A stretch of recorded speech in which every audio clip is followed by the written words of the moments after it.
Hello guys! Today's art video is going to be a new kind of art time-lapse-ish video that I've been really looking forward to show to you. Sadly, it seems that regular time lapses and speed paints are becoming a thing of yesterday already. It's too fast. So I've spent some time trying to come up with a format that is much more interesting for you guys to look at and for me to make as well, and be more versatile so I can put all sorts of content into these kind of speed paint time-lapse-ish videos. Basically, I've spent a lot more time on editing, trying to match cuts with beats in the music and having moving pictures and stuff like that to just try and keep it more interesting. I've also been cutting the overall process into little pieces or chapters, if you will, trying to eliminate all of the repetitive stuff that's usually not interesting to look at. And today's drawing is going to be a traditional piece where I'll be using my markers to color in a drawing.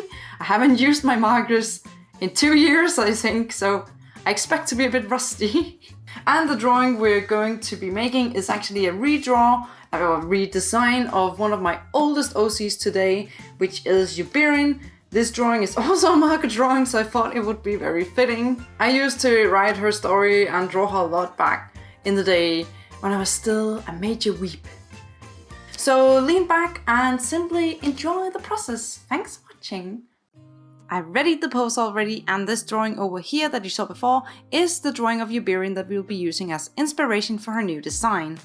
It pretty much sums up all of the designs I made for her. Lots of feathers, bells, and white, black, and red dominated color scheme.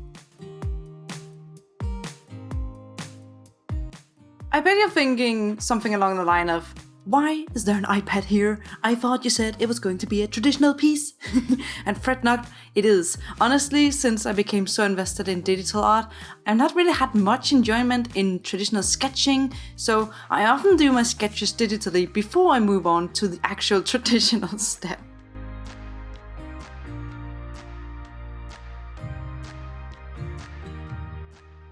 Redesigning Yobirin made me feel very nostalgic. She was one of the first characters that I made that I truly cared about.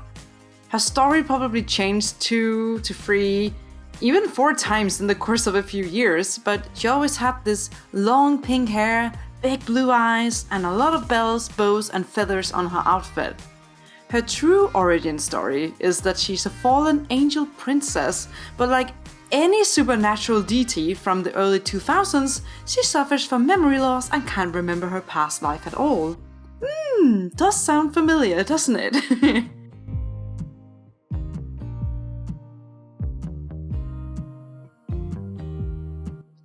The specific drawing isn't even dated, but based on the way that I drew the hair and the eyes, as well as the coloring technique, I'd say it's probably from 2008 or 2009.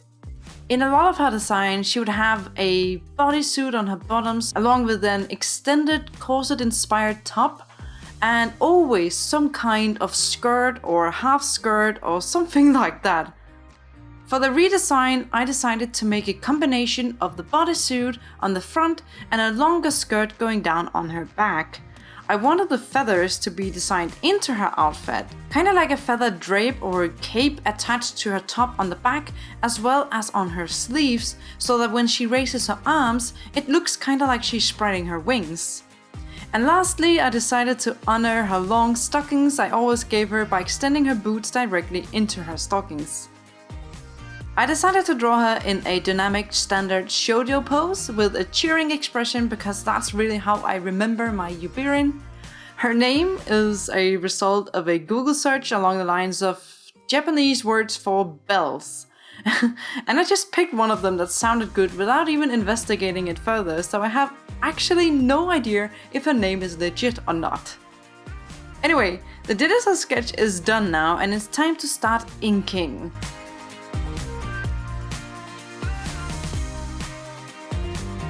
I printed the sketch out on my printer, and then I'm using a light pad to trace the line art on top. I've always loved to line traditionally, more than I ever liked to sketch and color. So this is probably my favorite step today.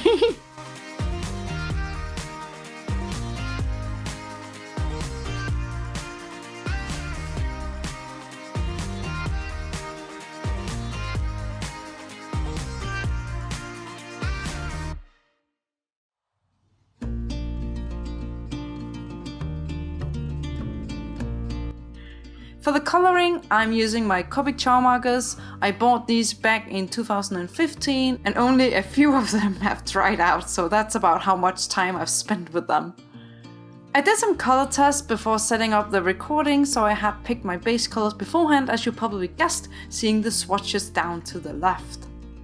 I've never really been particularly good with markers, mainly because I'm impatient AF, but returning to them didn't feel as scary as I had feared. Turns out, when I finally learned how to use markers a couple of years ago, I realized I used them wrong my entire life.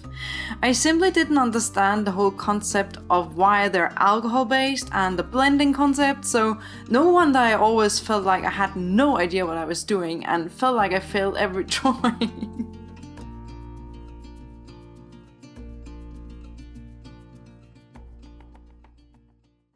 Anyway, right now I'm interrupting this video to show you something I personally find pretty awesome. Now, what's the setting on my workspace? That's how much of a difference good lighting conditions can make, not only for your art, but also for your recordings. This is the BenQ WiT reading lamp. Yes, that was hard to say and it's a long name. Quick disclaimer, this is not a paid video. BenQ sent me this lamp to show to you guys as I please in any way that I see fit, and I'm putting some effort into showing it to you because I really genuinely love this lamp. BenQ sent me this lamp in return for me just telling you guys my honest opinion of it in a video. And let me tell you exactly what I think about this lamp. Wide 90 centimeters lighting range. Check. Flexible or even daring, and easily adjustable angles.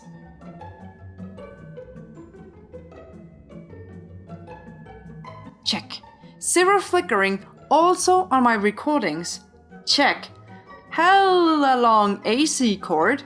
Check. An inbuilt sensor which auto adjusts the lighting to be best for your specific environment. Double check. And here's my favorite feature.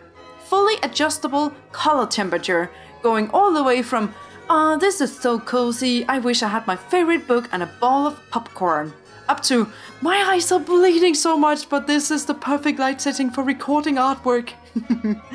And let's not forget that it's actually really stylish. I got this one in gold and I think it's super pretty. I also get kinda like sci-fi vibes, but I'm super okay with that. If I'm recording traditional art, I can just swing the lamp out here and start recording. I don't need to set up all of my softbox studio lights anymore. Actually, this drawing is being recorded using only light from the BenQ lamp, accompanied with a little bit of daylight of course, but without the BenQ lamp on, the picture sorta gets grainy and much darker. And since it's an LED lamp, it doesn't get heated either, so you don't have to worry about being cooked alive when using this in the daytime. And it's really easy to operate. To auto adjust the brightness and color temperature to your surroundings, all you gotta do is turn it on by tapping on the touch ring and then hold down on the touch ring and the light will auto adjust. If you turn the button up here, you can manually adjust the brightness and the temperature, and if you click on it, you switch between controlling the two. I would totally recommend this lamp because I honestly feel like it's been a huge upgrade to my workspace. Because the evening out of the light in my environment has caused less headaches and much better color choices. I put a link to the lamp in the video's description if you want to check it out or the other colors that it comes in. The price varies a bit depending on where you're looking for it, but BenQ sells it on their own site for $189. So that was me rambling about my new lamp that I really adore. For now, we'll move on with the video and I'll just let you enjoy the last few minutes without my squeaks.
Thank you so much for checking out my video, guys. Redesigning Yobirin was like visiting a friend you haven't seen for 10 years. You know, it was hella awkward, but then you started talking about and remembering the things you used to do, and it's still hella awkward.